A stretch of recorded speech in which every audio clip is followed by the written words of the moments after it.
RJD की तरफ से जी आपने नीतीश, उन्होंने भी वजह गिना दी कि क्यों आपका साथ छोड़ा, और बीजेपी कह रही है कि भाई जंगल राज की स्थिति ना दोबारा बन जाए, दोबारा बिहार में सरकार बना रहे हैं।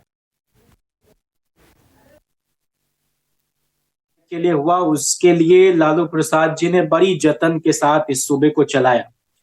अब नीतीश कुमार जी के पैर में चक्र लगा हुआ है, उनका चित्त बहुत चंचल है, वो एक जगह स्थिर नहीं रह सकते, तो उसका तो कोई इलाज किसी के पास नहीं है राजनीति में। लेकिन हम लोग तो सीधी दिशा में सीधी राजनीति करते हैं। अब बिहार को एक नया अजित पवार मिला है तो इसकी बधाई उनको, लेकिन हम जानते हैं कि वो कितने दबाव में हैं और सिंगल पीस तो है इंडियन पॉलिटिक्स के। तो वो ऐसे मासूम बालक की तरह अगर करेंगे, जिनको घर में कहा जाए कि शोहदों की सोहबत से बचो, तो रूठ के नाराज होके विरोधी के पास चले जाएंगे। वो जो कुछ भी अभी कह रहे हैं वो झूठ के सिवा कुछ नहीं है। माननीय लालू प्रसाद जी राष्ट्रीय जनता दल के राष्ट्रीय अध्यक्ष, अगर गठबंधन में किसी पार्टी के अध्यक्ष के साथ संवाद और वार्तालाप को हस्तक्षेप कहा जाता है तो यह हास्यास्पद है। इस बार उनके पास कोई बहाना ही नहीं है। अरे कवन मुंह लेके जेबा नीतीश जी जनता के बीच, तो इसलिए ये बेकार की बात, फालतू की बातें करते हैं। हमने तो 94.33 लाख गरीबों को 2-2 लाख रुपया देने का जो काम सरकार में रहते हुए किया है, हम बिना किसी किंतु परंतु लेकिन हालांकि यद्यपि तथापि के जिस काम के लिए आते हैं, जनता जो काम सौंपती है वो काम हम कर दिखाते हैं। और हर जिले में मेडिकल कॉलेज खोलने की बात हो या स्वास्थ्य सुविधाओं को बढ़ाने की बात हो, गुणवत्तापूर्ण शिक्षा के लिए चाहे 2.25 लाख नौकरियां देने की बात हो, शिक्षकों की बहाली बीपीएससी के जरिए, ये पहली बार माननीय लालू प्रसाद जी ने किया था 94 में।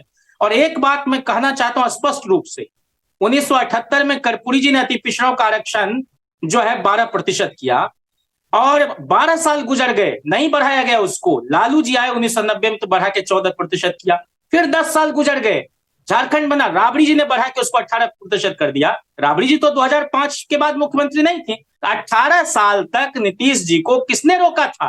भाजपा के साथ रहते हुए आरक्षण बढ़ा पाते, भाजपा इनको करने दे देती। तो ये श्रेय तो तेजस्वी जी को जाता है कि हमने बढ़ा के उसको, आपने इतना ही काम किया है, आप सारे कामों का क्रेडिट भी ले रहे हैं, श्रेय भी ले रहे हैं, लेकिन नीतीश जी कह रहे हैं हमें तो तकलीफ हो रही थी आरजेडी के साथ मिलकर, आपने तकलीफें दी हैं उनको इसलिए छोड़ा उन्होंने, ये कह रहे हैं वो। ये उनको पता नहीं किस चिकित्सक ने कह दिया है कि एक जगह अगर 2 साल से ज्यादा रहिएगा तो बीमार पड़ जाइए, तो बदलते रहते हैं पाला। तो ऐसे लोगों की राजनीति में जनता के बीच कोई साख, उनका कोई इकबाल नहीं रहता है। नीतीश जी आज जो कुछ भी कह रहे हैं, खुद वो इस बात को लेकर आश्वस्त होंगे क्या?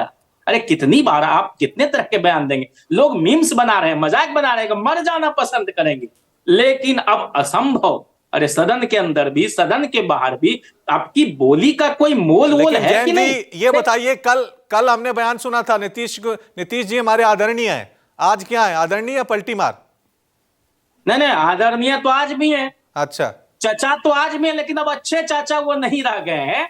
उनका सानिध्य अब दंगाई बलवाई के साथ हो गया। अब इसलिए वो जो कुछ भी बोले उन्हीं को मुबारक, लेकिन मैं जिंदा हूं तो इस जिंदा जमीरी की बदौलत ही जो बोले तेरे लहजे में वो मेरी जबां क्यों हो। तो लालू प्रसाद जी जो कहते हैं ना वही करते हैं। रघुकुल रीत सदा चली आई, ठीक है, लेकिन ठीक है, एक रीत हमें बिहार की सियासत में देखने को मिल रही है, सहयोगी गठबंधन करते हैं, बार बार धोखा करते हैं और दोबारा उनके साथ सरकार बना लेते हैं।